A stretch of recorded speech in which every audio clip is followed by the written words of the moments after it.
তাড়াতাড়ি কিন্তু এই তালের পিঠা খাওয়ার দিন শেষ হয়ে যাবে, মানে তালের দিনকাল প্রায় শেষ হয়ে যাচ্ছে। আর এর আগে কিন্তু এই পিঠাটা খাওয়া চাই। এই পিঠাটা কিন্তু তালের একটা চমলক্ষ রেসিপি, আর এইটা না খাওয়া পর্যন্ত মনে হবে যেন তালের আমি কোনো পিঠাই খাই না। আর সেজন্য কিন্তু আমি এখানে 1.5 কাপ তালের পাল্প নিয়ে নিয়েছি। এটা কিন্তু আগে থেকে জাল করে ঘন করা, আর এখানে পর্যাপ্ত পরিমাণে গুড় আর সামান্য লবণ দিয়ে খুব সুন্দর করে নাড়াচাড়া করে একটা ঘন বেটার তৈরি করে নিতে হবে। এটাকে এখন আমি এক পাশে রেখে দিয়েছি। এখন সেই কড়াইতে কিন্তু আবার আমি দিয়ে দিলাম নারিকেল কোড়া, আর দিয়ে দিলাম আবারও গুড়। আমি কিন্তু এখানে খেজুরের গুড় ব্যবহার করেছি, আপনারা চাইলে অন্য গুড়ও ব্যবহার করতে পারেন। এখন একটু নাড়াচাড়া করে এখানে আমি কিন্তু 1-1.5 টেবিল চামচের মতো গুঁড়া দুধ দিয়ে দিয়েছি। এখন এটাকে নাড়াচাড়া করে খুব সুন্দর করে একটা নারিকেলের পুর তৈরি করে নিতে হবে। সবশেষে কিন্তু 1 চামচ ঘি দিয়ে এটাকে খুব নাড়িয়ে নিতে হবে। নাড়াচাড়া হয়ে গেলে যখন এটা আঠালো হয়ে যাবে, এটাকে আমরা নামিয়ে রেখে দিব।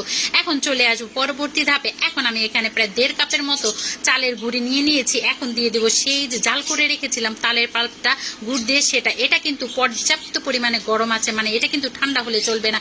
এটা কিন্তু অনেক অনেক গরম, যেটা আমি হাত দিয়ে ধরতে পারতেছি না। আমার যতটুকু গুড় লাগবে আমি ততটুকু গুড় দিয়ে এটাকে তৈরি করে নিব।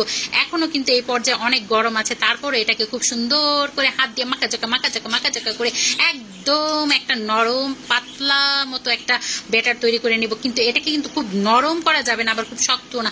দেখতেই পেয়েছেন কিন্তু আমি কতটুকু নরম করেছি। এখন যেটা লাগবে সেটা হলো আমাদের কাঁঠাল পাতা। এই কাঁঠাল পাতা তুলতে গিয়ে কিন্তু আমার অনেক জায়গায় ঘুরতে গিয়ে হয়েছে, অনেক বাড়ি বাড়ি ঘুরতে গিয়েছে। সবাই কিন্তু এই কাঁঠাল পাতা দিতে চায় না। বাবারে বাবা, ছাগলের কাঁঠাল পাতাও পেতে গিয়ে কত ঝামেলা পোহাতে হোক। যাই হোক, সেই কাঁঠাল পাতাটা খুব সুন্দর করে আমি ধুয়ে নিয়েছি। এখন চামচে করে সেই ব্যাটারটা খুব সুন্দরভাবে ছড়িয়ে দিয়েছি। আর তারপর সেই নারিকেলের পুরটা মাঝখানে দিয়ে পাতাটাকে খুব সুন্দর করে ভাজ দিলেই হয়ে যাবে কিন্তু আমাদের এই পিঠাটা। এটা কিন্তু দেখতে অনেক সুন্দর, আর খেতে কিন্তু তার চেয়েও বেশি মজা। এখনো যারা এই পিঠাটা খাইয়ে দেখেন না, তারা কিন্তু আমার এই রেসিপি দেখার পরে আর একটু বসে থাকবেন না। পাড়ায় পাড়ায় ঘরে ঘরে খুঁজতে চলে যাবেন কোথায় কাঁঠাল গাছ আছে আর কোথায় কাঁঠাল পাতা আছে, সেখান থেকে এগুলো তুলে নিয়ে চলে আসবেন। যাই হোক, এরকম করে কিন্তু আমি প্রত্যেকটা পিঠা কিন্তু বানাই নিয়েছি। শুধু দিবেন আর ভাজ করবেন, তাইলে কিন্তু পিঠা বানানো হয়ে যাবে, কোনো ঝামেলা নাই। তারপর আমি একটা পাতিলের মধ্যে পানি ফুটাতে দিয়ে দিয়েছি, তার উপরে রাইস কুকারে পাত্র দিয়ে তার উপরে সে পিঠাগুলো দিয়ে প্রায় 20 থেকে 25 মিনিট এগুলোকে সেদ্ধ করে নিয়েছি। এই যে দেখতে পেয়েছেন, যখনই কাঁঠাল পাতাটা এরকম রং চেঞ্জ করে ফেলবে, তখনই বুঝবেন যে আপনার পিঠাটা হয়ে গেছে। তারপর আমি একটা কাঁটা চামচ দিয়ে ঘুটে ঘুটে দেখছিলাম যে পিঠাটাকে আসলে হয়েছে কিনা। হ্যাঁ, আমার পিঠাটা কিন্তু খুব সুন্দর করে হয়ে গিয়েছে।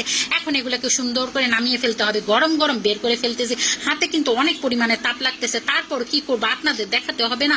ঠান্ডা হয়ে যাওয়া পর্যন্ত আর তার তর্স হয়েছে না। এই যে একটা ভেঙে দেখিয়েছি, এই যে দেখতে পাচ্ছেন ভিতরটা কতটা মুলায়েম, কতটা সফট, আর কতটা ক্রিমি ক্রিমি একটা ভাব চলে এসেছে। পিঠাটা এখনো যারা ট্রাই করেন না, আমার এই রেসিপি দেখে অবশ্যই অবশ্যই অবশ্যই ট্রাই করবেন। তো আজকে এই পর্যন্ত, সবাই ভালো থাকবেন। ধন্যবাদ। আসসালামু আলাইকুম।